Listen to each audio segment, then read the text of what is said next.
everything that I heard, I want to associate myself with those comments on those subjects. I agree. As a country, we need to do better with the windows to the sea. But I want to focus us on the existing ones that we have and turn our heads a little bit inland to it. Because some of the places where we have access to the beach and windows to the sea, we have nowhere to park and get to them. And I have been calling, and I will call today again for it, to say that we probably need to go across the road from those and provide areas where the public can park and access through those access points to the sea. Secondly, in terms of the overdevelopment, which has been talked about, again, I want to agree, because what worries me from a tourism point of view is Barbados actually does not need any more tourists at this point in time between about December 20th and sometime towards the middle of March. We don't need any more then. We are at capacity. In fact, some people will say that we are over capacity for the amount of the beaches that we have, so we're going to have to develop out some other areas and so on.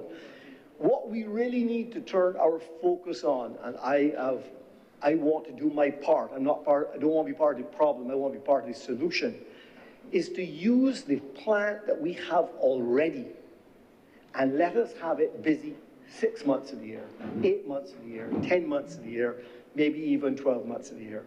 Imagine if we could have a January every month of the year in terms of tourism arrivals and tourism stay.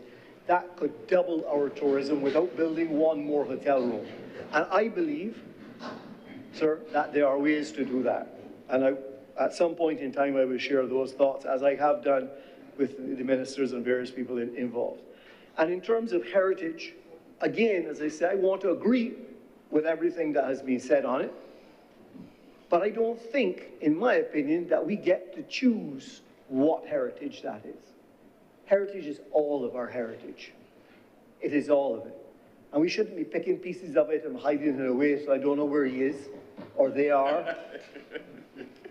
We don't get to do that, because if we get to do that, remember that in generations further down, maybe they won't think of the ones that were important to us today to celebrate or to remember. Maybe they will take those ones down too, and that's not who I am. I think that our heritage is all of our heritage. Some of it is good, some of it we celebrate, some of it we remember as sad times, but all of it we should keep.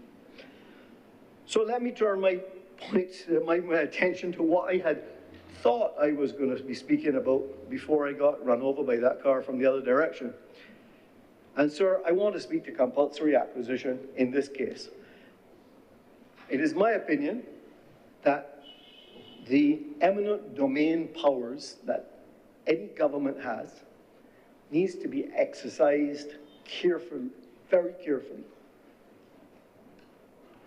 They need to do it very transparently. They need to do it in a way that everyone can be proud of. In this case, I believe that there has been significant transparency in this at the first step, which is, why do we need this land in Trents? We know exactly what this land will be used for. It will be used to relocate the Whole Town Civic Centre. That is very transparent. It is clear that it is a public purpose. I understand that. The second thing that one would normally ask in a compulsory acquisition is, why this land? Why not another piece of land? Why are you acquiring this one? Now, sometimes that is not relevant.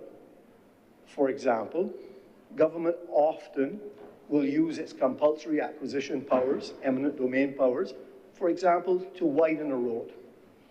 Well, a piece of land in St. Philip is not going to help you if you're trying to widen a road and say, Michael, there's only certain parcels of land, sir, that it's clear which ones you have to acquire. But there are other times when one might ask the question, well, why are you buying Miss Smith land and not Miss Jones land? What's the reason? I believe that it is incumbent upon government, all governments, to be absolutely clear when compulsory acquiring private land for public purposes, that the second step, having established the public purpose, is also to establish why that land.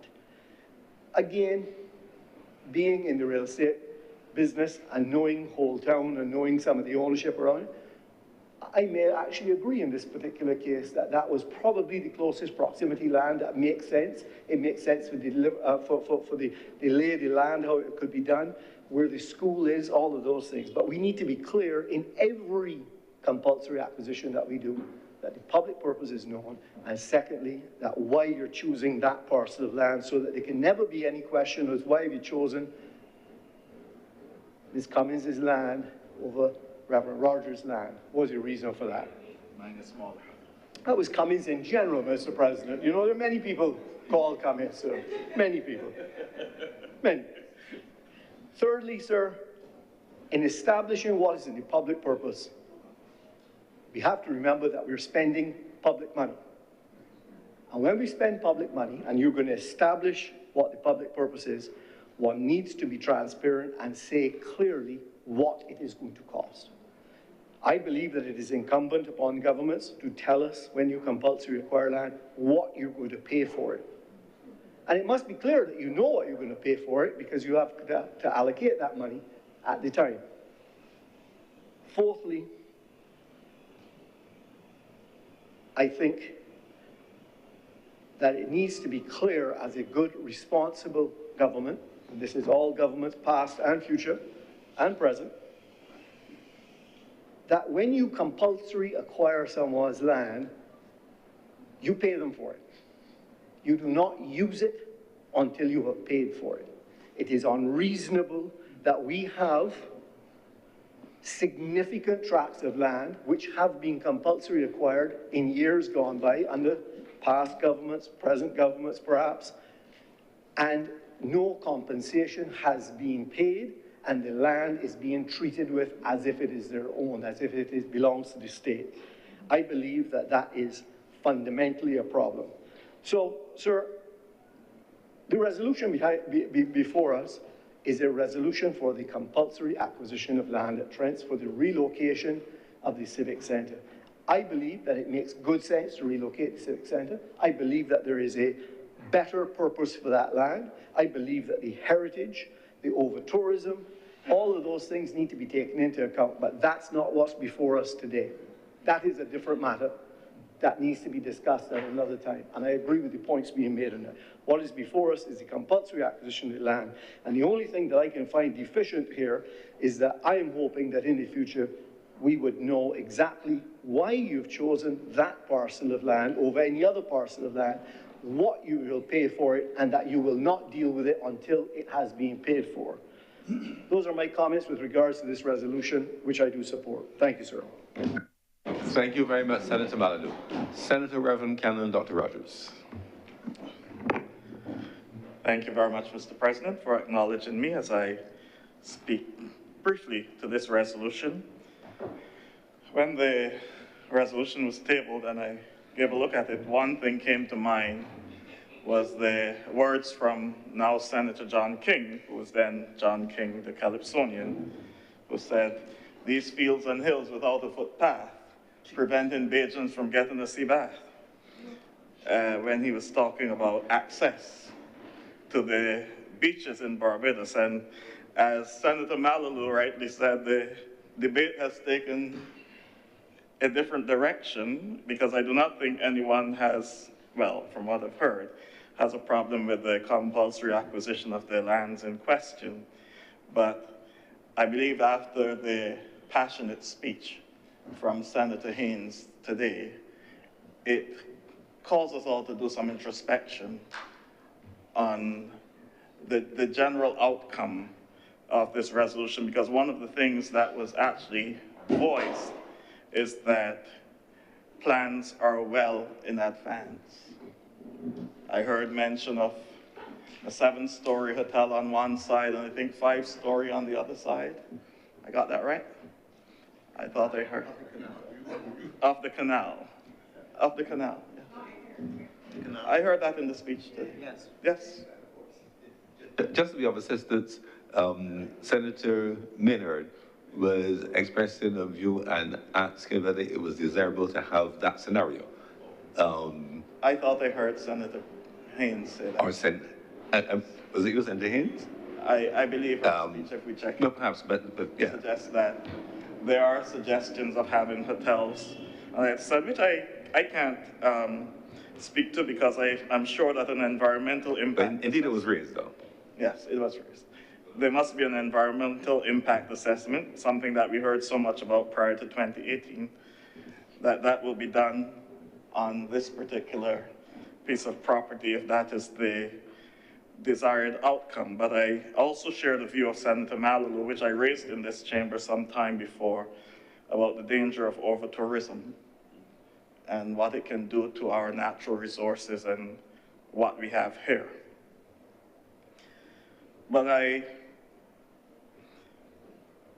would like to just cast the chamber's mind to a different perspective. When I heard how passionately Senator Haynes spoke about the actual site that is being vacated, I felt in her voice that there should be for Barbadians, or she was suggesting that there's for us a spiritual connection to that place, that particular portion of land. And it reminded me of my visit to Panama during the past year, last year. I went on one of those little tours, and I toured somewhere called the Old City, the first city, not the old town, the first city. And this was actually the first settlement in Panama. And when you walked into that place, it felt like you were transported back in time. They have not even paved roads or anything. It's the same dirt roads, same everything. The little buildings are there, the same structures and so on.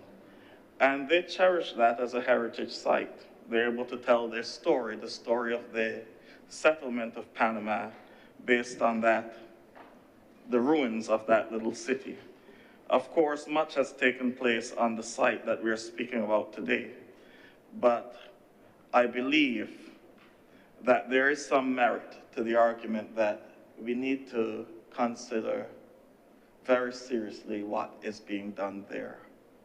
And I hope that that will come before this chamber at some point in time when the plans are made. I have no problem with the relocation of the municipal center, as we understood that there is flooding in that area, and we understand that that needs to be done.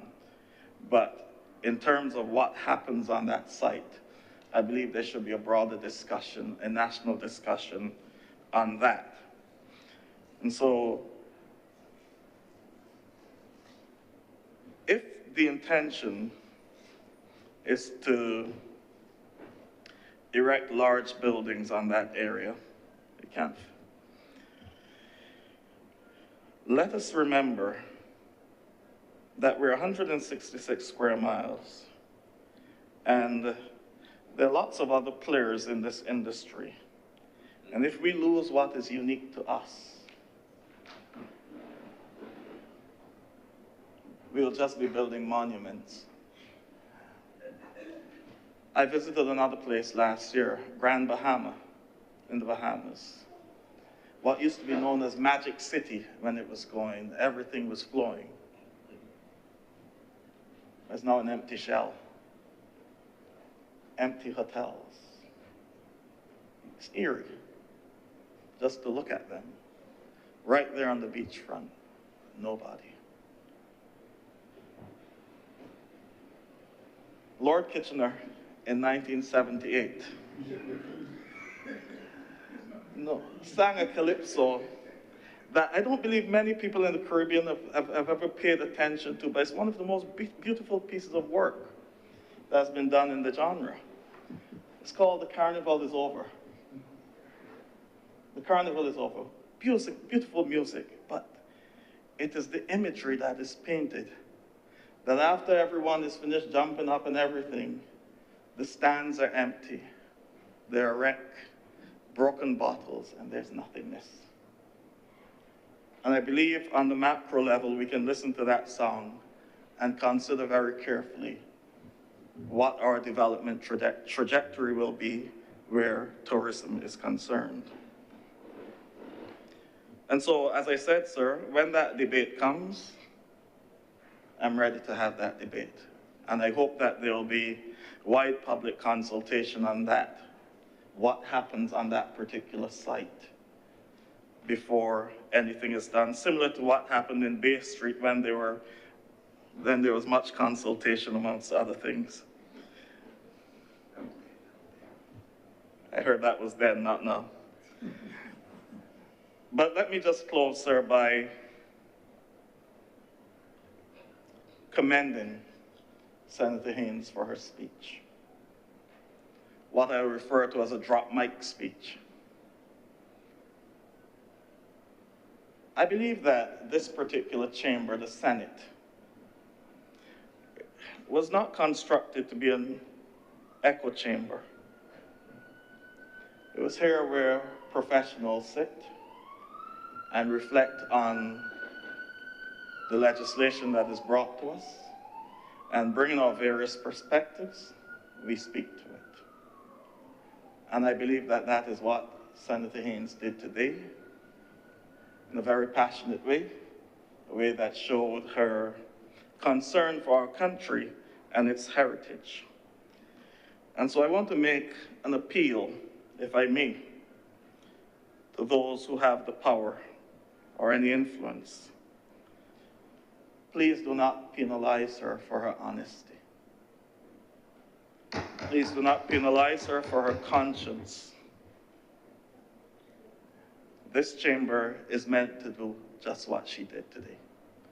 And so I commend you once again, Senator Haynes, and I encourage us all, as we reflect upon this piece of legislation, to remember, as Senator Malalou says, it's just about the acquisition of land on the other side of the road, to move the municipal center, which has issues with flooding on the other side, but also to bear in our minds and prepare ourselves for when consideration has to be given to the property that is being vacated, and what we would like to see done there, and what we think ought to be done there.